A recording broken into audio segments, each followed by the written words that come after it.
yet rarely discussed, questions I hear from men as they age.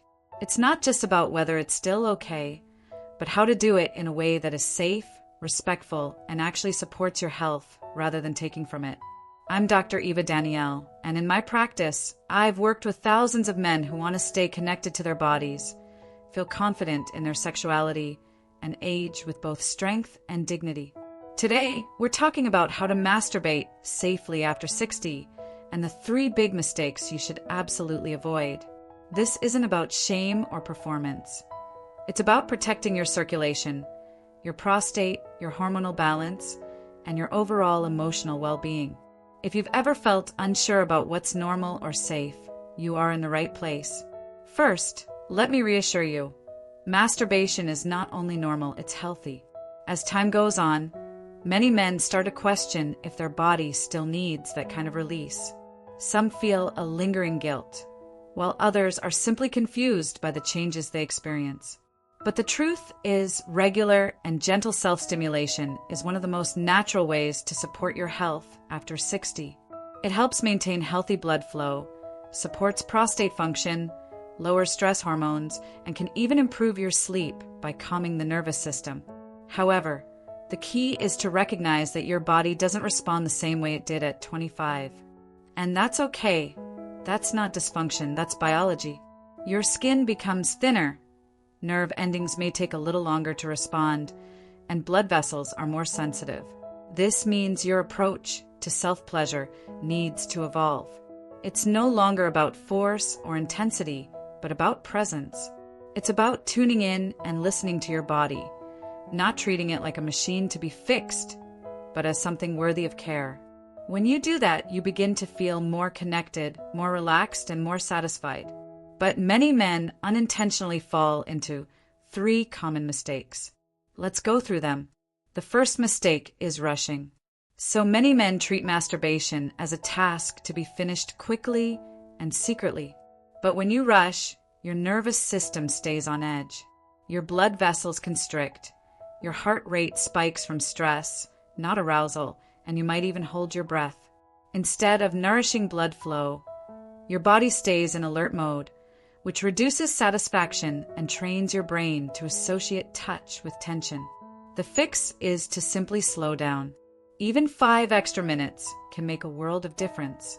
Take a few deep breaths, ensure you won't be disturbed, and give yourself permission to be fully in the moment. When your body feels safe, your blood vessels relax, your nerves wake up, and real satisfaction can follow. The second mistake is using too much pressure. This is incredibly common. As natural sensation decreases slightly with age, it's a natural reaction to grip harder or move more aggressively to compensate.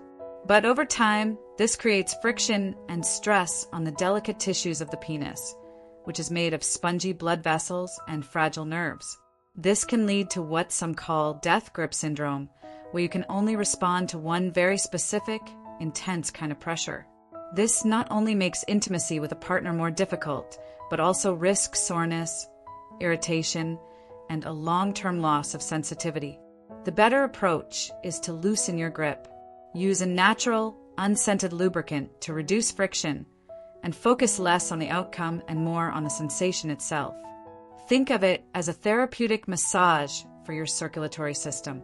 The third mistake, and one most men never see coming, is ignoring your emotions.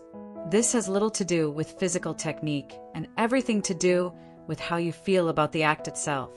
Many men carry quiet shame for decades, perhaps from messages they heard growing up or from feeling unsettled by their body's changes. This emotional stress doesn't just vanish. It settles into your muscles, your breath, and your nervous system, directly shutting down your capacity for pleasure. The solution here is to start with compassion. Remind yourself that you are not broken, behind, or past your prime. You are in a new phase of life that simply asks for more intention and kindness. If you feel disconnected, give yourself permission to reconnect slowly and without pressure. So, how do you build a healthy self-pleasure routine? Keep it simple. Ensure you're clean, use a gentle lubricant, and choose a quiet space where you can truly relax. Most importantly, listen to your body. If you feel pain, tightness, or irritation, don't ignore it. These could be signs of inflammation or circulatory strain, and it's always wise to consult a doctor. But when done gently and mindfully, this act can be a powerful source of healing. If you're just beginning to rediscover your body in your 60s or 70s, that's a beautiful thing. It's not a regression, it's an evolution. You are learning what your body needs now, and that is a journey worth taking. Remember, your body still matters, your pleasure still matters, and your confidence is always worth protecting. So the next time you give yourself that moment of attention, try to let go of the pressure, let go of the guilt, and just be present. You deserve that kindness. And remember, this journey of rediscovery isn't about reclaiming your youth, but about embracing the wisdom of your body in the present. Honoring its rhythms and responding with care is the true foundation of lifelong well-being and confidence.